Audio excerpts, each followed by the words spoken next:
শুভ সকাল বন্ধুরা, তোমরা সবাই কেমন আছো? আশা করি সবাই ভালো আছো, আমরাও ভালো আছি। সকালবেলায় সোনার বাবাকে আজকে টিফিনটা গুছিয়ে দিচ্ছি। ও বেশ কিছুদিন তো স্কুলে যায়নি, তোমরা সবাই জানো মোটামুটি, কেননা ওর শরীরটা খারাপ ছিল। তাই ভাবলাম যে আর ছুটি না, যখন শরীরটা একটু ভালো তখন স্কুলেই পাঠিয়ে দেবো। আর দেখো আজকে হাউস ড্রেস, তাই ইউনিফর্মটা এটাই ওদের আজকে ইউনিফর্ম, তাই পরে নিয়েছে। আর এখানে দেখো আমার সানগ্লাসটা পরেছে। আমি জিজ্ঞাসা করছি তুমি আমার সানগ্লাসটা পরেছো? ও বলছে না না পরিনি। তাই ও ঘুরে ঘুরে এসে করছে, এটাই বাচ্চা, ও বুঝতে পারছে না যে আমি দেখতে পাচ্ছি। আর দেখো কত হাওয়া দিয়েছে আজকে সকাল থেকে, ওয়েদারটা ভীষণই সুন্দর।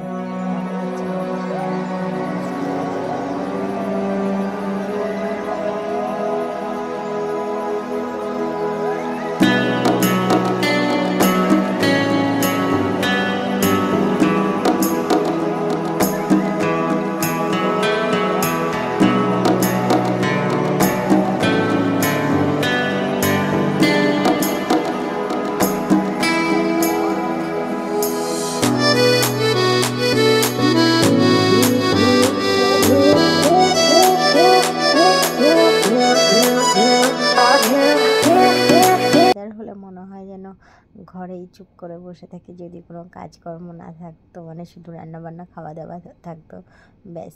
মানে বাইরে বেরোতে হবে না, এই করতে হবে না, কারোর অফিস যেতে হবে না। এই মেঘ দেখলে না খুশি লাগে যে না একটু ঠান্ডা ওয়েদার হবে, বৃষ্টিটা ভালো লাগবে। কিন্তু মেঘ দেখলে না অনেকটা টেনশনও হয় যে যারা বাইরে কাজ করছে বা যারা বাইরে যাচ্ছে তাদের কী পরিস্থিতি, এটাই ভাবি। আর যখন সোনাবাকে যখন থেকে স্কুলে দিয়েছি তখন তো শুধু ভাবি যে ও স্কুলের সময়টা যেন বৃষ্টি না হয়, ও যেন ঘরে আসার পরেই বৃষ্টি হয়। যদিও সবার ক্ষেত্রেই তাই ভাবি যে সবাই ঘরে চলে আসার পরেই যেন বৃষ্টিটা হয়। আর সোনাবাকে দিয়ে এসে দেখো আমরা একটু চা খাবো। আগে আমি করেছি, ওর পাপা যতক্ষণ চাটা তৈরি করেছে আমি ততক্ষণে ঝাড়টারগুলো দিয়ে নিয়েছি, ঘরটা ঝাড় দিয়ে নিই, বাইরেটা একেবারে পরিষ্কার করে তারপরে হাত ধুয়ে এসেছিলাম। হাত ধুয়ে এসে চাটা খেয়ে নিয়ে ঘরটা ঝাড় দিয়ে নিচ্ছি। ঘরটা ভেবেছিলাম মুছে নেবো, এমনি সকালবেলা একটু বাসি ঘর ঝাড় দিয়েছি, কিন্তু ভাবলাম চাটা খেয়ে একেবারে পরিষ্কার করে নিয়ে তারপরে এসে করবো। কাঁচাগুলো এখনও ভেজাইনি, সেই কারণে ছোটোখাটো জামা কাপড় যা আছে সোনাবাবা একটা চেঞ্জ করে যায় সকালবেলা, ওই কারণেই ভাবলাম যে একেবারে ভিজিয়ে রাখবো, ও আসার পরে সবগুলো একসঙ্গে নিয়ে তারপরে কেচে দেবো। সেই কারণেই না ঘরটা ঝাড় দিয়ে নিচ্ছি। জানি না মুছতে পারবো কি না, এখন চেষ্টা করি ও স্কুল থেকে ফেরার আগে ঘরটা মুছিয়ে শুকিয়ে ফেলতে, কিন্তু সেটা মনে হয় হবে না, কারণ ওর তো একটু তাড়াতাড়ি ছুটি হয়ে যায়। আর এদিকটা আমি রান্নাও বসাবো। সকালবেলায় এই যে ডিউটি যদি পড়ে যায় না দিতে আনার, তাহলে খুব অসুবিধা হয়ে যায়। সকালবেলা ঘুম থেকে উঠে বাসনটা মেজে নিয়েছিলাম, তারপরে সেই জলটা ঝরিয়ে গেছে, জলটা ঝরিয়ে রেখে দিয়েছিলাম। এখন বাসনগুলোকে একটু গুছিয়ে নিচ্ছি, কেননা এগুলো গুছিয়ে না রাখলে আবার আমি ওই ঝুড়িটার মধ্যে না বাসনগুলো রাখতে পারবো না। চায়ের বাসন টাসনগুলো রয়েছে সেগুলো এখন মাজবো, তাই ভাবছি যে যাকে এই জলটা ঝরে গেছে যখন এই বাসনগুলো গুছিয়ে রাখি। আর এই বাসনের র্যাকটা যেন তো অনেকটা উঁচু করে দিয়েছে, কি বলো তো, যে লাগায় দেখবে এই সেগুলো দেওয়ালে, ওরা কি করে, ওরা তো নিজেদের হাইট অনুযায়ী না লাগিয়ে ফেলে পাট করে। আমাকে জিজ্ঞাসা করেছিল বৌদি দেখো তো এখানে সেট করবো, আমি বলেছিলাম হ্যাঁ দেখো মনে হয় হয়ে যাবে। তারপরে ও বাবা দেখি যে না, আমি আর ওপরের একটা হাতে পাই না, একটু অসুবিধা হয়। আর একটা ছোট্ট টুল আছে, ওখানটায় দাঁড়িয়ে ইসা করি। আর দেখো এই কুদরিটা বেশ কিছুদিন হয়েছিল, কেটে রেখেছিলাম ফ্রিজে, আজ করি কাল করি, তারপরে না ভুলেই গেছি। আর কুদরিটা খেতে আমাদের বাড়ি সবাই ভীষণ ভালোবাসে, আর এটা যদি সর্ষে বাটা দিয়ে করা হয় না খুব ভালো লাগে খেতে। কিন্তু যদিও সর্ষে আমাদের বাড়িতে দেওয়া হয় না, কারণ সবার সর্ষে খেতে পছন্দ হলেও সর্ষে খেয়ে শরীর খারাপ করে, যে খাবারে শরীর খারাপ করে সেটা না খাওয়াই ভালো। এক আধ দিন সেটা একটুখানি হয়, সেটা আলাদা ব্যাপার, কিন্তু এটা দেখো একটা সবজির মধ্যেই পড়ে, তাই ভাবলাম যে না এটা তো কম করে খাবে না। আর সবজিটা আমাদের বাড়ি একটু বেশিই খায় সবাই, আমার আবার সবজির থেকে ডালটা বেশি ভালো লাগে খেতে। বেশ কিছুদিন হয়ে গেছে ডালটা করছি না। আর দেখো চালটা ধুয়ে রেখে দেবো, এখন আর ভাতটা বসাবো না। চালটা একটু ভিজিয়ে রাখলে না ভাতটা বসালে তারপরে ভাতটা বেশ সুন্দর হয়। আর আজকে বাজার থেকে নিয়ে এসছে ধুদুল, আর চিড়ে নিয়ে এসছে, দই নিয়ে এসছে, আজকে দই চিড়া খাওয়া হবে। আর সোনাকে আনতে গেছে ওর পাপা, ওই কারণে আমি ভাবছি ততক্ষণে আমি সবজিটা কেটে নেবো, সবজিটা কেটে নিয়ে ঘরটা মুছবো না কি সেটাই ভাবছি বসে বসে। আর এটা ধুদুল তো কেটে রেখে দেবো, এটা আর আজকে খাবো না, এটা দেখে কালকে যদি একটু পোস্ত দিয়ে করতে পারি সেই আশাই রাখা। আর তারপরে আমি ভাবলাম যে যাই হোক ভাতটাকে নামিয়ে ফেলি ওরা আসার আগে। আর এদিকে দেখো মাছ এনে দিয়ে গেছে, আর মাছের এটা ডিম এনে দিয়ে গেছে কিছুটা। এখন তো মনে হয় সব মাছেরই ডিম হয়ে যায় মনে হয়, মাছের ডিম খেতে খুব ভালো লাগে, কিন্তু আমাদের বাড়িতে মাছের ডিমটাও খুব একটা খাওয়া হয় না, মানে কেউ খেতে পছন্দ করে না। আমি পছন্দ করি ভীষণ খেতে মাছের ডিমটা।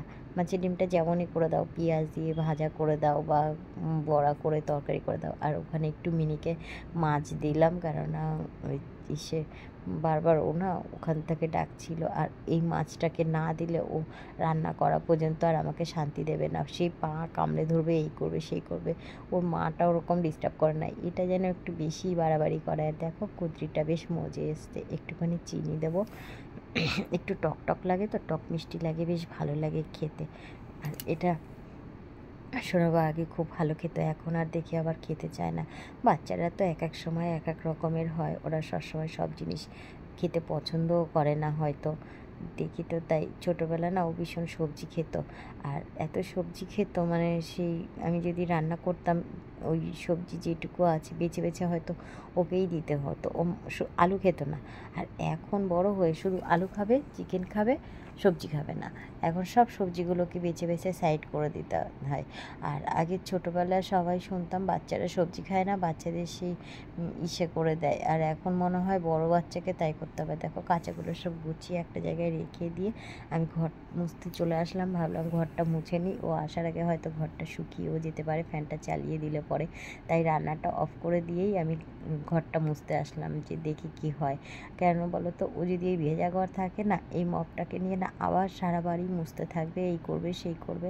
আর এমনি তো ঠান্ডা লেগে উঠেছে, ওই কারণে ভাবছি যে ও ঘরে থাকলে না ফ্যানটা চালিয়ে দেবো, তাতেও অসুবিধা হবে, ঘরটা শোকাবে, সেই জলটা শুনে যে গায়ে বসে যায় সেই কারণে। আর এখানে দেখো আমি চলে এসেছি রান্নাঘরে দই চিড়া নিয়ে, দই চিড়ে আর একটু কলা নিয়েছি, ওই যে কলা দিয়ে মেখে দিচ্ছে, ওর পাপাই মাখছিল ওই চামচ দিয়ে, হাত দিয়ে আমাদের বাড়িতে কেউই মেখে ওইভাবে খাবে না, কেন জানি না, ওই চামচ দিয়েই যা মাখতে থাকে আর ওইভাবেই খেতে থাকে। আর কলাগুলোকে চটকায় না তো, ওই কেটে কেটে তারপরে ওই খেতে হয়। আর এখানে না একটুখানি চিকেন ছিল, ওই চিকেনটাকে আমি পেস্ট করে তারপরে এই আটাটার সঙ্গে মেখে নিয়েছি। এই রুটিটা না খেতে খুব বাজে, আমাদের আটা নিয়ে আসে কিন্তু ওই দোকানটায় আটা ছিল না, তারপরে অল্প করে একটু লুজ আটা এনেছিল, সেই কারণে ওই আটাটা না দেখছি তেতো তেতো লাগছে। আমি না বুঝতে পারিনি, একদিনকার ওর পাপাকে রুটি দিচ্ছি, কিছু বলছে না কিছু বলছে না, তারপরে দেখছি কি আমি একদিনকার দুটো রুটি খেয়েছিলাম সকালবেলা, খাবার পরে দেখি ভীষণ তিতো রুটিটা। ও তো একবার বলবে যে রুটিটা তিতো লাগে বা কিছুই বলেনি জানো তো। তারপরে সেই আমি কি করব, দেখছি না এইভাবে তো খাওয়া যায় না, তাই একটুখানি চিকেন আর কাঁচা লঙ্কা আর একটু আদা পেস্ট করে আটাটা দিয়ে মেখে তারপর টিফিনটা করেছি। আর এই রান্নাটা দেখো চাল কুমড়ো দিয়ে আমি করেছি। আর স্নান করে আমি চলে এসেছি ঘরে, স্নান করে এখন আমি ঠাকুরটা দিয়ে নেবো, ঠাকুরটা দিয়ে নিয়ে তারপরে খাওয়া দাওয়া করব। আর সোনাগতা বসে আছে খাবের জন্য, ও তো খিদেও পেয়ে যায়, ও তো বেশি কিছু টিফিন নিয়ে যায় না। আর দেখো আজকে অনেক কাঁচা ছিল, এত কাঁচা আমি কোথায় মিলবো, আমি তো সেটাই ভাবছি যে এতগুলো কাঁচা আমি কোথায় মিলবো। যাই হোক বাইরেও কিছুটা মেলে দিয়ে আসতে হবে, আবার ওয়েদারটা কেমন দেখো, মনে হয় মেলে দিয়ে আমি শান্তি পাবো না। এখানে কিছুটা মেলেছি আর বাইরে কিছুটা মেলে দিয়েছি, কিন্তু কেমন যেন আকাশটা মেঘমেঘ করে আছে। এখানে আমি ভাত বেড়ে নিয়েছি, একটু চিকেন খাবার জন্য এক টুকরোই চিকেনটা দিয়েছিলাম, বেশি দিনই। এখানে কুত্রি আছে, আর এখানে এই যে চাল কুমড়ো দিয়ে আলু দিয়ে মাছের ঝোল আছে, কাটাপোনা মাছের ঝোল। আগে এটা দিয়ে আমরা দুজনে খেয়ে নিই, তারপরে মাছের ঝোলটা নেব। মাছের ঝোলটা একটু বাটিতে তুলে নিয়েছিলাম। আর এখানে দেখো বিকালবেলা ঘুম থেকে উঠে দেখি কি এত ইসে হয়েছে, মানে গাছটায় হাওয়া দিচ্ছে। আমি ভাবলাম মনে হয় কী রে বাবা, আম গাছটায় কী ওরা কেউ আম পাড়ছে না কি, আমাদের পাশের বাড়ি। তারপরে দেখছি যে না, আম পাড়ছে না, হাওয়া দিচ্ছে। আসলে কী লাফাচ্ছে, মাম্মাম দেখো বৃষ্টি আসছে বৃষ্টি আসছে করে, কিন্তু কোথায় বৃষ্টি, বৃষ্টিই নেই, কিছুই নেই, কিন্তু ওয়েদারটা বেশ সুন্দর, ঠান্ডা ঠান্ডা হাওয়া দিচ্ছে, বেশ ভালো লাগছে। সেই কারণেই আমি আবার একটু চাটা তাড়াতাড়ি করে নিয়ে আসলাম, যে যাই চাটা করে নিয়ে আসি।